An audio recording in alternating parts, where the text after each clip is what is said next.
اور عمران خان صاحب کے وہ کبھی درار بھری نہیں. اور اس کے بعد تو اپریل 2022 کے واقعات تو سب کو معلوم. لیکن عمران خان صاحب نے مورچہ سنبھال لیا اور پی ڈی ایم کے ساتھ تو ایک شیڈو باکسنگ چل رہی تھی، دراصل تو فوج کے ساتھ.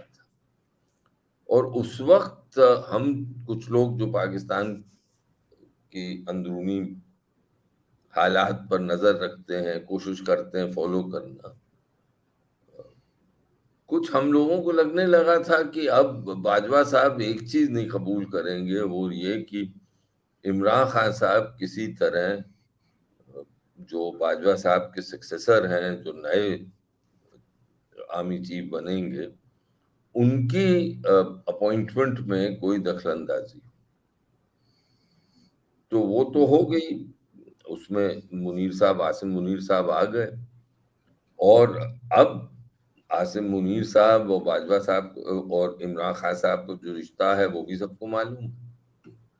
اب سوال یہ اٹھتا ہے کہ آگے کیا. آپ نے جیسے کہا تو کل کے واقعے کے بعد جو ایک قسم سے اگر آپ دیکھیں تو پریسیپٹیٹ عمران خان صاحب نے کی، جس طرح کے الزام انہوں نے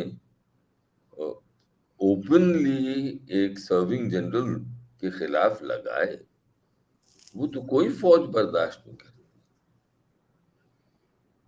اور خاص طور سے پاکستان کی فوج تو کبھی برداشت نہیں کرتی. تو آگ تو عمران خان صاحب نے لگائی اور اس کا ری ایکشن پھر فوج نے دی. لیکن سر لگ یہ رہا ہے کہ کہیں نہ کہیں سے سپورٹ ہے کہیں نہ کہیں عمران خان کو، ورنہ اتنی زیادہ بات کرتے ہوئے تو ہم نے کسی کو نہیں سنا.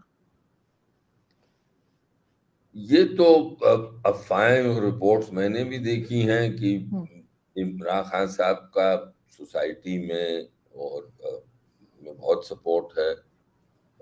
فوجی افسران اور فوجی جو آپ کے جوان ہیں فوج کے، ان کی فیملیز میں سپورٹ ہے. یہ بھی سنتے ہیں کہ فوج میں بھی بہت سپورٹ ہے.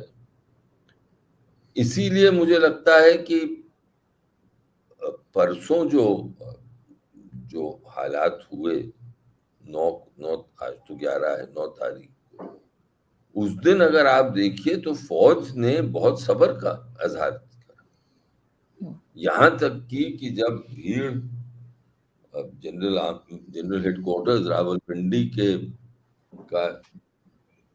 جو گیٹس تھے اس پر جو اٹیک حملہ کر رہے تھے، تب وہاں انہوں نے کچھ نہیں کیا. کور کمانڈر صاحب کا مکان جو کہ خالی تھا. لیکن یہ سمبلز ہوتے ہیں اور ان سمبلز پر اگر اٹیک ہو جائے موب کا، اور یہ بھی تصویریں نکلی جیسے کہ سری لنکا میں نکلی تھیں پریزیڈنٹس ہاؤس کی، کہ موب ایک کور کمانڈر صاحب کے گھر میں گھس رہا ہے، توڑ پھوڑ کر رہا ہے. تو مجھے لگتا ہے کہ جو بھی سمپتھی تھی فوج میں آپ کے یا فوج کے ایک طبقے میں عمران خان صاحب کے ساتھ، وہ بھی کم ہوئی ہوگی. اور اس دن تو انہوں نے فوج تو اتری نہیں سڑکوں پر. کل اتری، 10 تاریخ کو اتری. جب آگ جنی ہونے لگی اور جب توڑ پھوڑ ہونے لگی تب فوج آئی. لیکن فوج نے ابھی تک بہت صبر کا اظہار کیا. بالکل. لیکن سر اتنا صبر کا کہ وہاں پہ جا کے لوگ توڑ پھوڑ کر رہے ہیں اور کوئی ایکشن نہیں کیا جا رہا، روکا نہیں جا رہا، یہ بات بھی لوگوں کو کچھ زیادہ سمجھ میں نہیں آئی کہ ایسا کیسے ہو رہا ہے کہ پورا توڑ پھوڑ مچا دی ہر طرف. جی ایچ کیو ایک ایسی جگہ ہے، آپ تو خود سر امبیسڈر رہ چکے ہیں، آپ جانتے ہیں کہ کسی بھی کنٹری میں اس طرح کی جو جگہ ہوتی ہے وہاں پہ پہنچنا کوئی مذاق نہیں ہوتا. لیکن لوگ وہاں بھی پہنچ گئے، ان کو بھی نہیں روکا گیا. کہیں نہ کہیں ایسا لگ رہا ہے کہ خود کروایا ہے یا خود فری ہینڈ دیا ہے تاکہ پبلک کو دکھایا جا سکے کہ بڑا ظلم ہو رہا ہے. مجھے بھی یہ لگا کچھ ذرا اس میں کچھ اٹپٹا لگا، کیونکہ عموماً یہی دیکھا گیا ہے کہ اگر اس طرح کی صورتحال کا شک ہوتا ہے، بننے کا شک ہوتا ہے، تو پھر جو ایسے ٹھکانے ہیں فوج کے،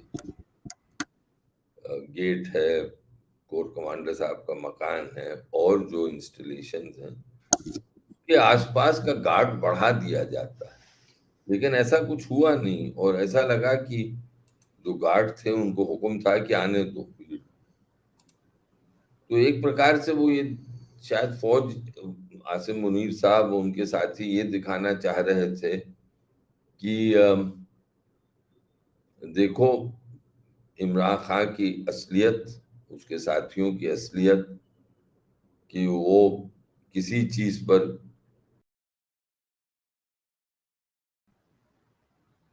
کہ کچھ بھی کرنے کو جی تیار. سر، وہ تھوڑا کچھ انٹرنیٹ کا ایشو بھی چل رہا ہے یہاں پہ، جی یہ لوگوں جی نے جو کر رکھا ہے. سر سوری، آپ اپنی بات ریپیٹ کر دیں گے؟ نہیں، میں نے یہ کہا کہ وہ کیونکہ فوجی انسٹالیشن جو تھے اس کا گارڈ عموماً تو بڑھایا جاتا ہے، وہ بڑھایا نہیں گیا. تو ایک قسم سے یہ مجھے لگتا ہے کہ دکھانا چاہ رہی تھی فوج، عاصم منیر صاحب یہ دکھانا چاہ رہے تھے جنتا، آپ کی عوام کو، خاص طور سے فوج کے جوانوں کو، کہ عمران خان صاحب و پی ٹی آئی کی اصلیت کیا ہے، کہ وہ کسی کی عزت نہیں کرتے، فوج کی بھی بے عزتی کرنے پہ اتار. تو جو ایک سمپتھی فیکٹر تھا ان کے لیے یا ان کے لیے ہوگا، اس میں کچھ کمی آئے گی. لیکن ایک چیز جو مجھے صاف دکھتی ہے وہ یہ کہ اب ایک میان میں دو تلواروں کی بات آ گئی، اور سپریم کورٹ کچھ بھی فیصلہ کرے، اب مجھے نہیں لگتا ہے کہ اب اگر آپ میڈیم ٹرم دیکھیں تو اس میں فوج عمران خان صاحب کو سیاست میں آگے جانے کی اجازت دے گی.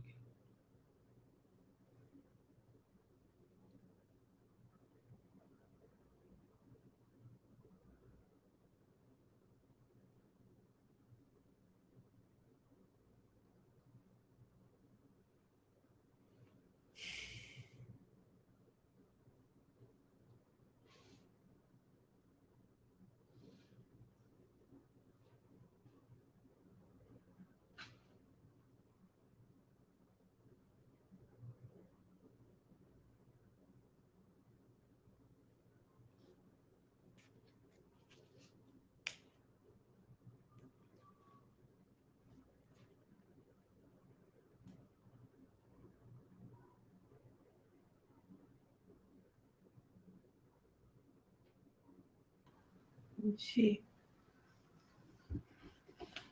جی سر، پہلے وہ بار بار انٹرنیٹ کو بند کر رہے ہیں کہ کیا کر رہے ہیں؟ ہوتا رہے گا. چلیے، میرے لیے کوئی پرابلم نہیں ہے، وہاں جہاں جی سے بند کیا تو وہاں پھر سے شروع کر دیں. بالکل سر، وہی آپ بتا رہے تھے کہ جو میں نے آپ سے پوچھا تھا کہ کیا یہ لوگ خود کروا رہے ہیں یا کس وجہ سے روکا نہیں گیا جو لوگ گئے وہاں پہ توڑ پھوڑ کرنے؟ مجھے آخر تو یہ فوج لگتا کیا ہے چاہ کہ رہی ہے؟ مجھے جی لگتا ہے فوج عمران خان صاحب وہ پی ٹی آئی کو بے نقاب کرنا چاہ رہی تھی، ہوں اور جو ان کی سٹیٹمنٹ آئی ہے کہ جو بیرونی دشمن نہیں کر پایا 75 سال میں، وہ اس سیاسی جماعت نے یا ان کے لوگوں نے کر دیا. یعنی 9 مئی کا دن سیاہ دن ہے پاکستان کی تاریخ میں. تو اب چیف جسٹس صاحب، ان کے جج صاحب جو ان کے ساتھی ہیں، وہ کچھ بھی فیصلہ کر دیں، اور ہو سکتا ہے کہ فوج ان کے فیصلے کا عمل بھی کرے. لیکن اب اگر آپ میڈیم ٹرم دیکھیں تو میں نہیں سمجھتا ہوں کہ اب فوج عمران خان صاحب کو پاکستان کی سیاست میں کوئی اہم رول ادا کرنے کی اجازت دے گی. کیونکہ ایک اور بات اس میں یہ تو فیکٹ ہے کہ عمران خان صاحب فوج کے کندھوں پہ چڑھ کے وزیر اعظم بنے. بالکل. تو یہ تو آپ نہیں کر سکتے کہ آپ جس کی مدد سے بنے اور جو ابھی بھی بہت ہی پاورفل انسٹیٹیوشن ہے اسی کو آنکھیں دکھائیں. یہ تو نہیں یہ تو کوئی قبول نہیں کرے گا. لیکن سر، یہ بھی کہا جاتا ہے کہ پاکستان کی ایجنسیز نے یہ بھی کہا گیا کہ پاکستان کی ایجنسیز نے جس کو بھی یعنی کہ بوتل میں سے جو جن بھی نکالا اس جن کو وہ واپس بوتل میں نہیں واپس بند کر پائے، چاہے وہ پی ٹی آئی ہو، چاہے وہ ٹی ٹی پی ہو، چاہے وہ ٹی ایل پی ہو. تو کیا یہی لگ رہا ہے کہ عمران خان والا جن بھی انہوں نے بوتل سے باہر تو نکال لیا، ایجنسیز نے ان کو بنا دیا اتنے سالوں محنت کر کے، لیکن اب وہ ان کے اپنے ہی قابو نہیں آ رہے. لیکن ایک بات یہاں ضرور ہے سر کہ عمران خان یہ نہیں کہہ رہے کہ ایجنسیز میں یا آرمی میں یا کسی میں کوئی کرپشن کی بات نہیں کرتے، وہ بس یہ کہہ رہے ہیں مجھے بٹھا دو، جو ابھی ہیں ان کو ہٹا دو، وہ صرف یہی بات کر رہے ہیں. بھائی آپ اگر اپنی تاریخ دیکھیں تو یہ تو بھٹو صاحب کے زمانے سے ہے. ایوب خان نے بھٹو صاحب کو اپنی کیبنٹ میں پہلے لیا، وہ 30 سال کی عمر تھی ان کی، ان کو بڑھایا اور پھر بھٹو صاحب نے انہی کا ساتھ چھوڑا، ان کے خلاف آئے اور پھر پیپلز پارٹی بنی. اور اس کے بعد پھر 71 کے بعد بھٹو صاحب نے فوج کو درکنار کیا اور ایک وقت آیا جب بھٹو صاحب ہی کا حکم چلتا تھا پاکستان میں. لیکن پھر ضیاء صاحب تب تک یعنی 76 77 تک یہ حالات ہو گئے تھے کہ اب فوج پھر اپنے آپ کو مضبوط سمجھنے لگی تھی، تو اس کے بعد تو پتہ ہی ہے کیا. اور ضیاء صاحب نے جس طرح حکومت چلائی، جنرل صاحب نے، وہ بھی سب پتہ ہے. مشرف صاحب کا دور بھی آپ نے دیکھا ہے.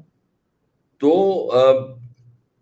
یہ آپ صحیح کہتی ہیں کہ فوج جس کو بناتی ہے اس کو اس کا نس نابود نہیں کر پاتی، لیکن یہ بھی صحیح ہے کہ اگر فوج اپنا ہاتھ کسی کے سر کے اوپر سے ہٹا دیتی ہے تو اس کا بھی جو فیوچر ہے وہ دھومل پڑ جاتا ہے آپ کی سیاست.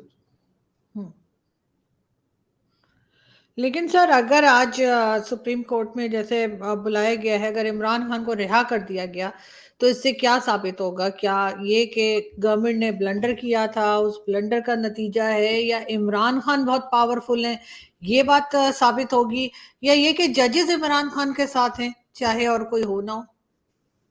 اب یہ تو پتہ نہیں کہ ججوں پر تو الزام لگانا غلط ہے، لیکن یہ بھی صحیح ہے کہ آپ کا جو سپریم کورٹ ہے وہ بھی فریکچرڈ ہے اس وقت. کچھ ایسا لگتا ہے کچھ جج جو ہیں وہ ان کا ایک رجحان ہے، دوسرے جو صاحبان ہیں ان کا دوسرا رجحان ہے. لیکن اب عمران خان صاحب کے ساتھ کے خلاف ایک ہی کیس تو نہیں ہے، بہت کیس ہیں.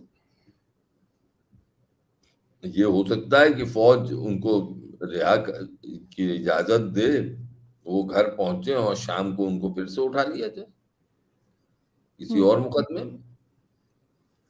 کیونکہ میں یہ نہیں سمجھ دیکھ سکتا، یعنی مجھے یہ نہیں احساس ہوتا ہے کہ اب فوج ان کو چھوڑ پائے گی. یعنی جنرل منیر صاحب is now riding a tiger and he cannot dismount. And in a sense Imran Khan is also riding a tiger and he cannot dismount either. تو اب کس طرح سے یہ پورا ایک یہ سچویشن جو ہے پلے آؤٹ کیسے کرے گی، اس کا کہنا تو یعنی پریسائسلی کہنا تو مشکل ہے. لیکن ابھی تک اگر آپ اب پاکستان کی تاریخ دیکھیں تو اس میں جس سیاست دان نے فوج سے لوہا لیا ہے وہ کبھی بھی سفل نہیں ہوا. لیکن سر ساتھ ساتھ آئی ایس پی آر کی جو پریس ریلیز آئی تھی کل، اس میں انہوں نے جس طرح سے بات کی ہے کہ عمران خان کو لے کر کے انہوں نے جو ڈیمیجز پہنچائے ہیں پاکستان کو اور پاکستان کی آرمی کو، وہ 75 سال میں کوئی دشمن بھی نہیں کر سکا.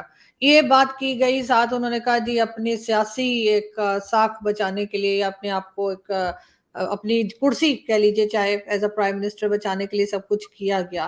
کو لگتا ہے کہ کسی ادارے کی طرف سے وہ بھی اس طرح سے آئی ایس پی آر کی طرف سے اس قسم کی اسٹیٹمنٹ دینا صحیح ہے کہ وہ کسی پولیٹیشین کے اوپر یہ الزام لگا دیں کہ اپنی کرسی کے لیے انہوں نے وہ نقصان کیا ہے جو کوئی دشمن بھی نہیں کر سکا؟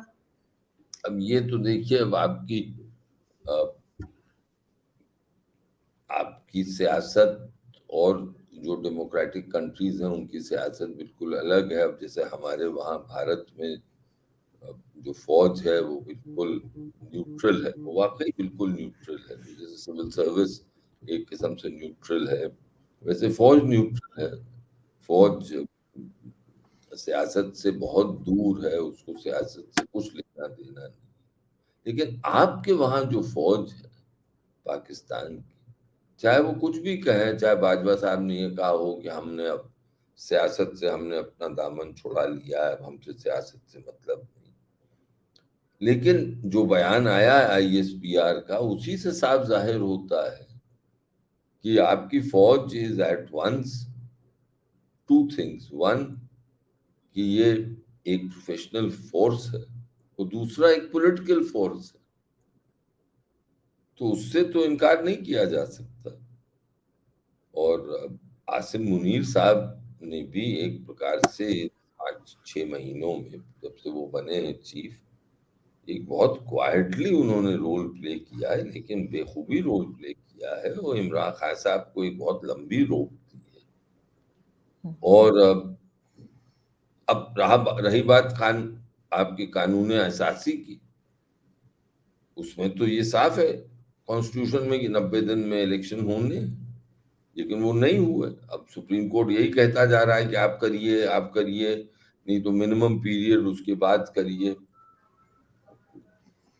اس میں فوج نے کہہ دیا ہمارے پاس فورس نہیں ہے، ہم نہیں دے سکتے۔ اب الیکشن کمیشن کیا کرے؟ اگر کوئی کہہ دیں ان کو کہ ہم فورس نہیں دے سکتے، پارلیمنٹ کہہ دے کہ پیسہ نہیں دے سکتے، تو وہ کیا کریں؟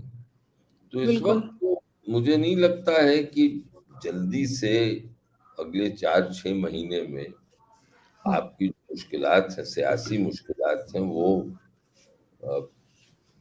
ریزالو ہوں گی۔ اور جو سب سے بڑی مشکل آپ کے دیش پاکستان کے سامنے ہے وہ اقتصادی ہے۔ سر، باقی جو لوگ پاکستان کو فنڈ دے رہے ہوتے ہیں، چاہے وہ IMF ہو، سعودی عربیہ ہو، چائنا ہو، کیا وہ اب اپنے آپ کو سیکیور فیل کریں گے؟ کیا وہ اب اس چیز کو لے کے آگے چلیں گے کہ ٹھیک ہے کچھ بھی ہو رہا ہے، ہمیں پاکستان کی جو ہے وہ فنڈ دینے، پاکستان کو فائنینشلی ہیلپ آؤٹ کرنی ہے کیا؟ یا آپ کو لگتا ہے کہ وہ تھوڑا سا بیک فٹ پہ چلے جائیں گے؟ دیکھیے، دو چیزیں میں کہوں۔ ایک تو مجھے لگتا ہے کہ یہ سب ادارے، یہ IMF جیسا ادارہ جو ہے وہ اکنامک بھی ہے، پولیٹیکل بھی ہے، اس سے انکار نہیں کیا جا سکتا۔ اور جو ٹریڈیشنل ڈونرز ہیں پاکستان کے، عرب دیش، سعودی عربیہ، UAE اور چائنا، ان سب نے اشارہ کیا ہے پاکستان کو ان چند مہینوں میں کہ بھئی اپنے دیش کے جو اقتصادی حالات ہیں اس پر قابو پاؤ، اپنا خرچ اور آمدنی کو بیلنس کرنے کا کہ کچھ قدم اٹھاؤ، ٹیکس پیئر بیس جو ہے وہ بڑھاؤ، سبسڈیز ہیں وہ کم کرو، یہ تو کہہ رہے ہیں۔ اور جو اشارہ کر رہے ہیں، وہ پریشر ڈال رہے ہیں، وہ کافی حد بہت ہے۔ لیکن میرا ماننا یہ بھی ہے کہ وہ میں نے ہمیشہ سے یہ ماننا ہے کہ پاکستان 23 کروڑ کی آبادی ہے آپ کے پاس نیوکلیر ویپنز ہیں دیش کے پاس، تو کوئی نہیں چاہتا کہ انسٹیبلٹی ہو ایسے دیش میں۔ تو ایک قسم سے اگر آپ برا نہ مانے تو ایک میڈیکل انالوجی دوں آپ کو، they will keep Pakistan on a drip۔ ان کے فائدے میں سر ایسے رکھنا، جی ڈرپ پہ رکھنے میں ان کا فائدہ ہے جو یہاں پہ لوگ ہیں؟ نہیں، ڈرپ میں رکھنے میں وہ یہ ہے کہ بھائی ایسی سچویشن نہیں ہونے دو جیسے سری لنکا میں تھی کہ فیول کی کمی ہو جائے، کہ اتنا پیسہ نہیں ہو کہ امپورٹ نہیں ہو پائے۔ کیونکہ دیکھیے، مجھے ہمیشہ سے، آپ زیادہ جانیں گی، لیکن مجھے ہمیشہ سے لگا ہے کہ آپ کی پاکستان کی انفارمل اکانومی میں اتنی مضبوطی ہے کہ دیش تو چلتا رہے، اکنامک ایکٹیویٹی چلتی رہے، لیکن انفارمل اکانومی سے پروگریس نہیں ہو پاتا۔ صحیح۔ افغانستان میں بھی انفارمل اکانومی تو چل رہی ہے، حوالے سے پیسہ آتا ہے جاتا ہے، اب لوگ اپنی زندگی بسر کرتے ہیں، لو لیول پہ کرتے ہیں لیکن کرتے ہیں۔ لیکن افسوس تو یہی ہے کہ پاکستان کا جو پرومس ہے، جو پوٹینشیل ہے، وہ نہیں اچیو ہو پاتا۔ اور اس میں اگر ایک چیز میں کہوں آپ سے، شاید آپ کے لوگ نہیں مانیں، شاید آپ بھی اس کو نہیں مانیں، لیکن میرا ہمیشہ سے ماننا یہ رہا ہے کہ جب تک پاکستان اپنی اکانومی کو ہماری بھارت انڈیا کی اکانومی سے انٹیگریٹ کرنے کی کوشش نہیں کرتا، اور اس کے لیے پوری پاکستان کو کی جو انڈیا پالیسی ہے اس میں تبدیلی آنی پڑے گی، تب بالکل تک پاکستان خوشحالی کے راستے پہ نہیں آگے بڑھ سکے گا، چاہے کتنا بھی چین کے ساتھ آپ کے رشتے آگے بڑھیں، اقتصادی رشتے۔ بالکل بالکل ٹھیک کہہ رہے ہیں۔ نیچرل جو ہنٹر لینڈ ہے پاکستان کا اکنامی، وہ انڈیا ہے۔ اور یہ ہمیشہ دیکھا گیا ہے تاریخ میں کہ جب چھوٹی اکانومی بڑی اکانومی سے انٹیگریٹ کرتی ہے تو چھوٹی اکانومی کو زیادہ فائدہ ہوتا ہے۔ بالکل ایسا ہی ہے۔ نہیں سر، مجھے یقین ہے کہ لوگ سنتے بھی ہیں، اور یقیناً آپ کی باتوں کو ویسے بھی سنتے رہتے ہیں، ہم ٹی وی چینلز پہ بھی دیکھتے ہیں، اور کہیں نہ کہیں شاید ان لوگوں کو آپ کی بات سن کے، آپ جیسے لوگوں کی بات سن کے عقل آئے اور یہ تھوڑا سا سنبھال سکیں، جو کہ اس وقت کافی سچویشن یہاں پہ جو ہے وہ کافی خراب ہے۔ بہت شکریہ سر کہ آپ نے آج جوائن کیا۔ Thank you so much. Thank you sir. آج آپ اللہ حافظ۔